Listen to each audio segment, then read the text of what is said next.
This is one of the best tanks that I've played recently, and I don't think it's actually overpowered, and I think it's actually one of the best, more well-balanced premiums that is still very, very fun, but also super competitive without going too far. And of course, we are looking at the Camo. Now, this tank is alongside some of the new Japanese tank destroyers. This one's a tier 6. It's the premium version that's released with this brand new update on World of Tanks console. So let's have a look at what this thing can do, and considering that it has one of the higher DPM tanks in the game, at least tier for tier, yeah, it's very, very special when it comes to this game. So let's take a look at what the statistics are and see whether or not it's actually worth picking up, because at the end of the day, it is in the sale section at the moment in time. So you can pick it up as part of a bundle between the ultimate loaded and the standard vehicle on its own. And in all fairness, I think that the standard vehicle on its own is probably the way you want to go, because you either pay 12,100 gold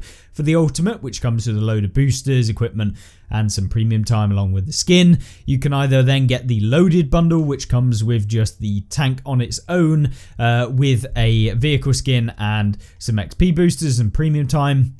But 10,000 gold, that's like 30 something pounds, which I wouldn't recommend for a tier 6 premium. Or you could just purchase the tank on its own without the skin or any of the boosters, and just the base tank literally as it is for 4,350 gold, which if we were to go and have a look at how much that actually costs, it's about £15, somewhere in that region to pick it up, just slightly over like £16. So is it actually worth £16? Well, if you're interested in a tank that is a bit more novel, unique, and you like playing tank destroyers like the SU-130PM, the Scorpion G, things like the Turan, these sorts of very low armored vehicles, or vehicles without any armor but really, really do pack a huge punch, then this is definitely for you. And it really is fun as well. It has a good top speed, 40 kilometers an hour, with 300 alpha damage. Very, very nice alpha damage.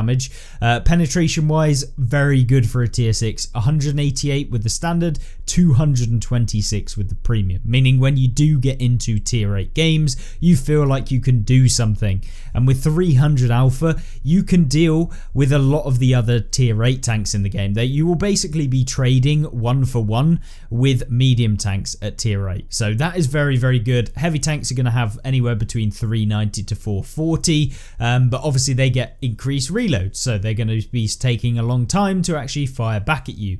This tank, in the way that we've set it up, has 2,742 DPM, which for a tier 6 vehicle is crazy. You have a reload of 6.5 seconds to do 300 damage with 10 degrees of gun depression, albeit there is a caveat to that gun depression, because as I suspected in our video where we covered the news on this vehicle and the release of it, it does have this section directly here, which is a big bump up in the hull, which when you try and turn your gun over, it does stop you from depressing the gun over this exact point that we're looking at right here in the center of the screen, this little pillbox kind of viewport that people can look at. Now, in terms of, is that viewport a weak point? Well, no, because the entire tank is basically a weak point with no armor. You don't have any, and if you bounce anything with this thing, I would highly recommend purchasing a lottery ticket, because apparently you're the luckiest person alive. This tank does have no armor, and basically everyone's going to pen you with an auto aim. So yeah, it is also very, very big. It is a big vehicle, so it is quite wide, it's also quite long, and so yeah, you can get quite easily removed from the game if you don't know how to play more of a passive role. But if you do know how to play a passive role, this thing can be really, really strong. And that's because the view range of it is 461 meters in the way that we set it up. We'll get into how we've set it up and the sort of ideas behind setting it up in this way. And it's also got 268 meters of still concealment, which is fantastic.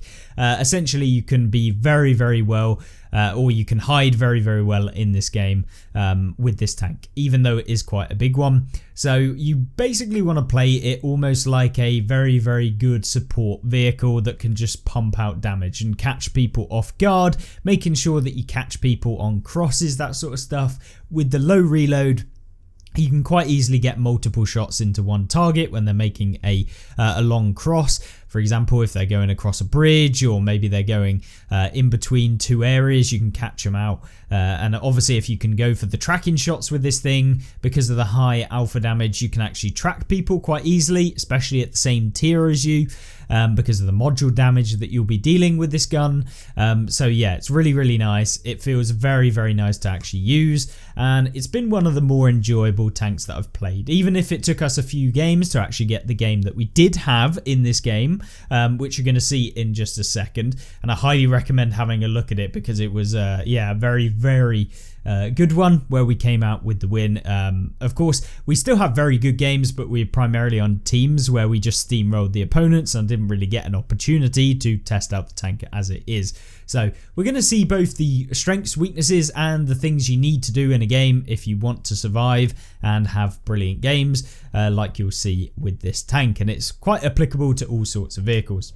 So obviously with this tank, we are running it with advanced loader for increased DPM. We want to make it as broken as possible, and it certainly feels that way.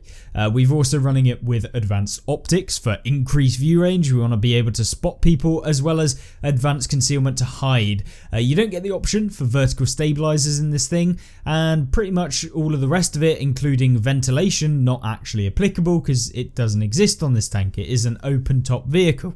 So if you don't already know, open top vehicles can't have ventilation. Why? Well, because they're already ventilated.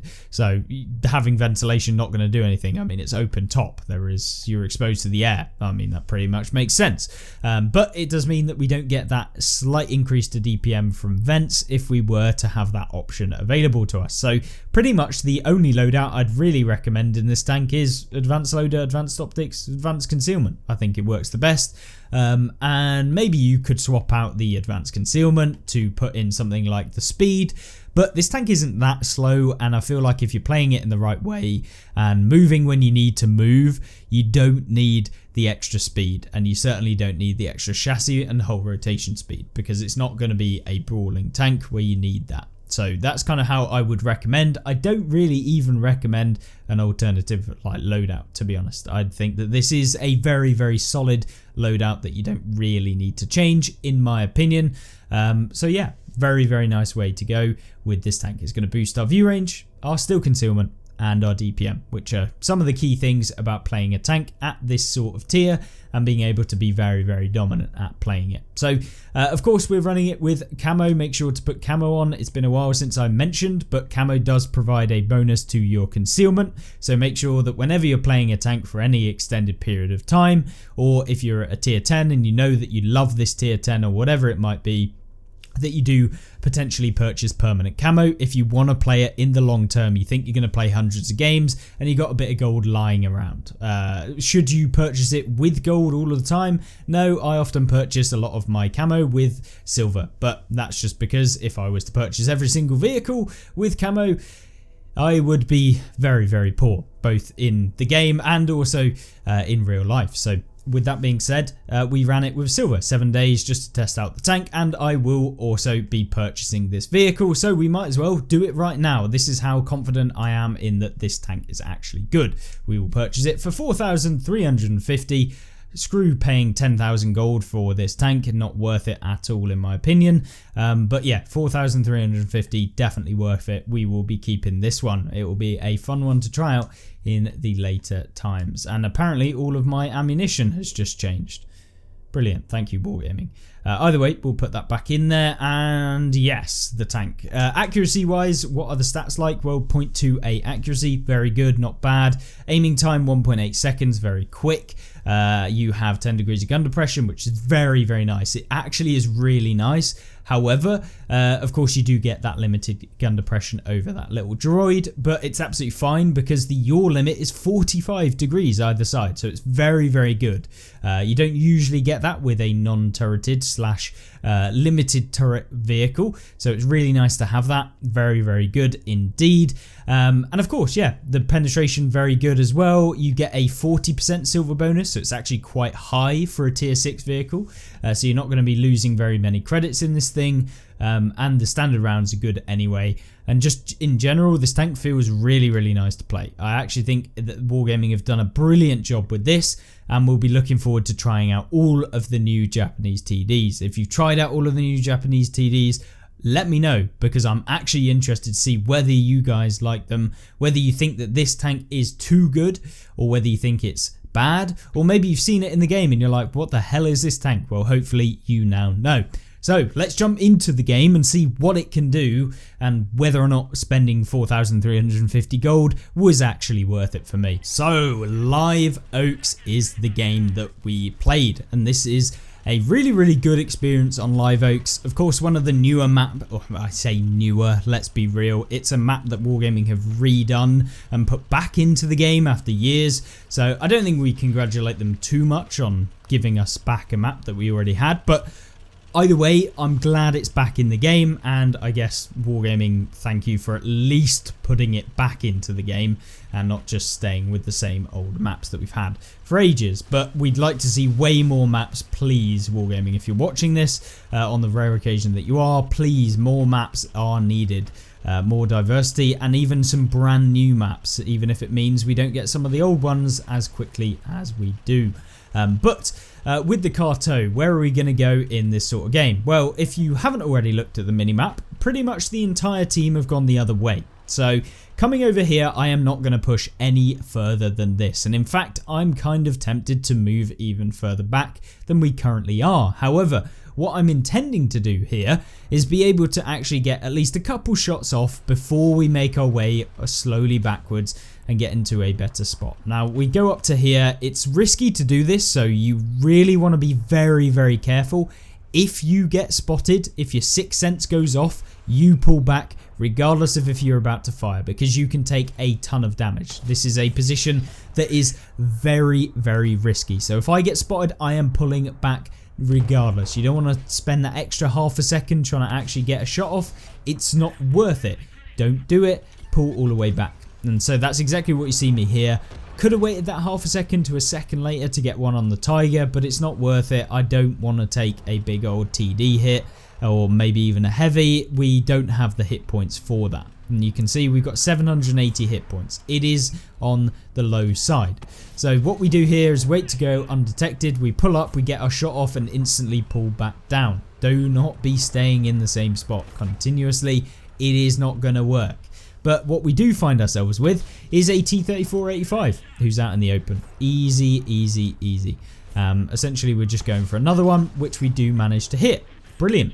The Tiger one that decided to go through the middle of the map after about a minute actually got taken out, so I'm glad that that actually happened, but it took an artillery to finish him off. I guess that is what it is, but yeah, it was a bit annoying that we didn't see him go quicker, because it means now we don't get the opportunity to get any more damage at this point in the game.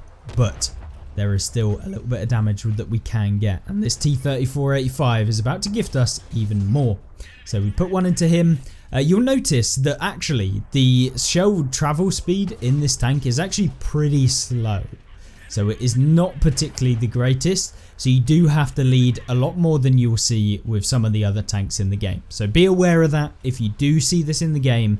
If you move very quickly and make sudden movements, people can find it quite hard to actually hit with this tank consistently on their opponents. So if you are coming up against it, you see it in the game, just make very erratic movements, and it makes it a lot harder for people to hit you with this tank because the shell velocity quite bad. So just be aware of that. It's not terrible, but it ain't great. And even with the APCR, it's still relatively slow comparatively to a lot of the other APCR rounds. So yeah, another reason to be aware. Now, this is what I'm talking about with regards to keeping your eyes open in the game.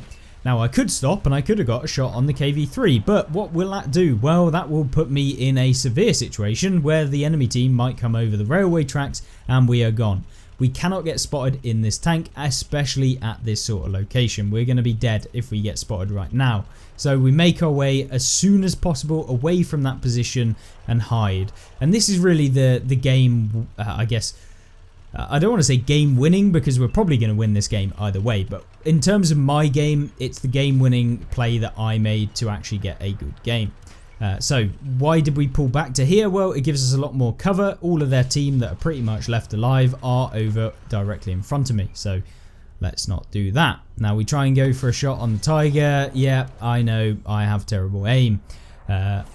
There's only so long you can blame the new Elite controller before you start to realize that maybe you should have actually got better at the Elite controller by now. But either way, we've done 1600 damage and also been spotting for the team. That's that view range coming into effect as well, which is really, really nice. And I really enjoy it. Now, for some reason, this Super Chaffee is actually still alive. I don't know how he made it all this way, but he did. So yeah, he's just keeping on going. And we've got this 3 enemy tanks. They're all pretty healthy. They're all on a decent amount of kind of health. But what we're going for here is just a bit of damage as well as spotting if possible. Since we are the furthest forward and we should be able to at least get a little bit of the spotting. And when you're on 1.7k spotting already, it's not bad at all. And here comes the KV3 on the enemy team. We've got the APCR loaded. It's not going to be a problem to pen him. The Tiger 1 then decides to come outside on in front of basically just me apparently, and we're still not getting spotted. This is where the camo is amazing. This is why you want to have the camo, both the advanced concealment and advanced optics, to be able to get this potential to spot and deal damage at the same time. Now he repairs his tracks or gets his tracks put back on. Maybe we didn't quite hit it, but it doesn't matter because we get him with the next one. So we're up to 3.3k now, and at this point we could go for the Cheeto SP, which is a tier 7 Japanese tank destroyer that's actually very, very good as well. Gets a bit of armor, but at this point I'm hoping what we can do is get a shot on the KV3. Can we get one? Let's see. This is where the elevation is a little bit bad. You kind of have to be looking almost directly front. We get the side of his turret, which gives us a free pen. And now we're just trying to go towards this Cheeto SP. Can we get there? Maybe the T150 bounces or something. The Cheeto actually doesn't manage to track the T150, and that means that we don't get any more damage. But we did deal 3.6 thousand damage with 1700 assistance in one of those games where if you move back and you reposition in this tank, it is devastating. The DPM makes this tank very, very dangerous, and it means you can relocate while still having good games. And without any silver booster, we made 118,000 silver in this game with no operations etc to come in. That was just the pure silver that we made from this game. Granted, it was a very good one and you're probably not going to see this every time, but either way, I really wanted to show this tank. It's really, really fun tank to play, and I don't often say it when it comes to Wargaming's premium tanks, but I actually think this one is worth potentially purchasing if you want a bit of fun, you enjoy TDs, and you like things like the Scorpion G, the SU-130PM. This one is a very nice one, similar to those sorts of vehicles, and I think it is somewhat worth it if you want to spend money on this game. Don't go out of your way to spend money. And yeah, at the end of the day, it's still £16, something like that, probably $20 to purchase. So don't be going like straight in without looking at other people's videos as well. So I highly recommend checking out a couple of other people's videos and seeing what they thought of the tank as well. But other than that, hopefully you enjoyed this video. If you did, make sure to like it because it really helps me out. And if this video helped you out or you found it entertaining, yeah, hopefully we can both benefit from it. But hopefully you'll join me in the next one where we cover a whole array of other vehicles as well, and I will see you there. Have a great rest of the day. Goodbye.